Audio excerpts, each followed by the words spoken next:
তা দেখো বন্ধুরা, শুভ সন্ধ্যা। কারণ আমি সবে মাত্র কোম্পানি থেকে কাজ থেকে এসেছি, আর এসে দেখি সায়নমা কী করছে সব তোমাদেরকে দেখায়। আর এদিকে দেখা সায়নিকা ওইদিকে বই পড়ছে, আর সায়ন ওদিকে খেলনা নিয়ে খেলছে।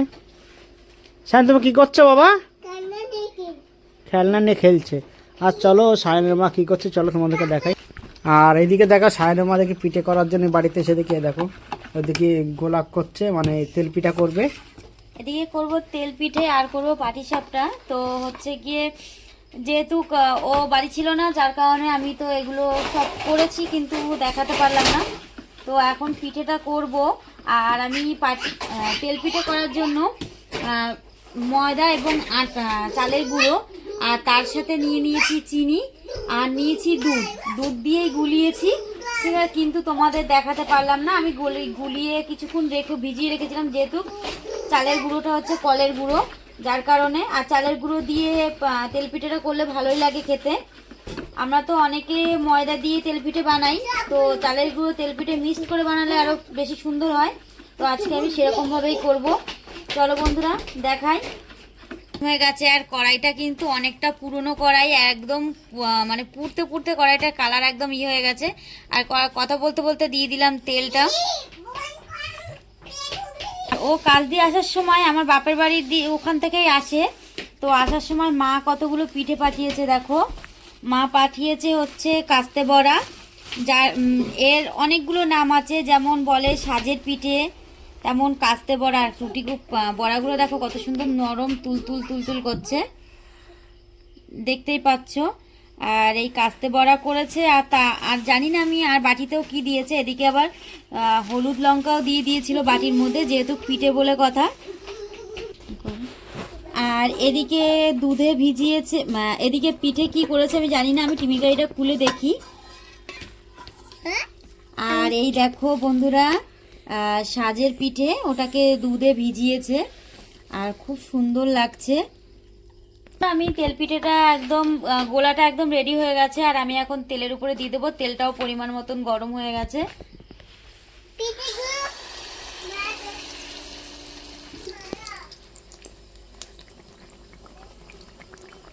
আর এই দেখো বন্ধুরা, তেলের পরে দেওয়ার পর দেখো ফুলে উঠেছে কত সুন্দর করে, পুরো গোল বলের মতন। তা চলো এটা ঘুরে। আর এই দেখো দুদিকে পুরো লাল করে ভাজা যাচ্ছে। তা চলো তুলে নেওয়ার পরে তোমাদেরকে দেখাই। আর দেখো বন্ধুরা, এই যে আমি দুটো পিঠে নিয়ে নিচ্ছি, চলো সায়ন আর সায়নিকাকে দেবো। আর এই দেখো পিঠে খাওয়ার জন্য সায়নিকা, আর এদিকে সায়ন দেখো বসে আছে। আর সায়ন সঙ্গে কি নিয়ে এসছে, এটা বোতল বেচা। এই দেখো পিঠে কে খাবে, দেখো সায়ন পিঠে খাওয়ার জন্য বসছে। গরম আছে কিন্তু, ওই দেখো দিদিকে গরম ফু দিয়ে ঠান্ডা করে দিচ্ছে। তা চলো ওরা খেতে লাগুক, চলো। আর সায়নমা ভাজছে, একটু পাশে যাই। বন্ধুরা তেল পিঠে হয়ে গেছে, এবার করবো পাটিসাপটা। আর চলো বন্ধুরা, পাটিসাপটার গোলাটাও গলিয়ে নিয়েছি। এবার পাটিসাপটাটা আমি এখন তেলের উপরে দিয়ে দেবো, তার উপরে হালকা করে ব্রাশ করে নেব। বেশি তো তেল লাগে না, অল্প তেলেই হয়ে যায়, তাই অল্প তেল দিয়ে নেব। আর এখন দিয়ে দেবো 1 চামচ গোলা। এবার গোলাটাকে আমি ভালো করে ছড়িয়ে নেব এরকম করে। আর যেহেতু আমাদের এই কড়াইটা অনেকটা পুরনো, তেল খেতে খেতে এমন সুন্দর একটা কড়াই হয়ে গেছে, পুরো ননস্টিকের মতন হয়ে গেছে। তো আমাদের কড়াইতে একটুকু লাগে না। আমি ভালো করে ঘুরিয়ে নিলাম, ঘুরিয়ে গোল করে নিলাম।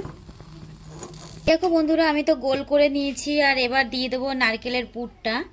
আর দেখো নারকেলের পুরটা আমি একটু এরকমভাবে ছড়িয়ে দিলাম।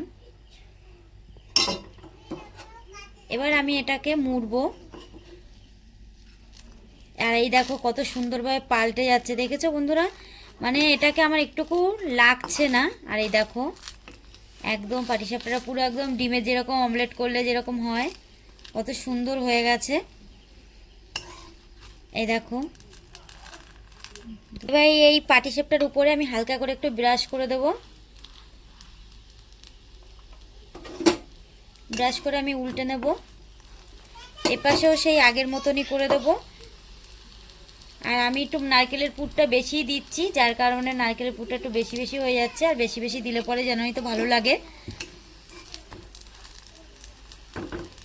আর আমার পাটিসাপটা রেডি। আমি পাটিসাপটাটা তুলে নেব। আর এক এক করে আমি এই দেখো বন্ধুরা, আমি এক এক করে অনেক কটা পাটিসাপটা ভেজে নিয়েছি।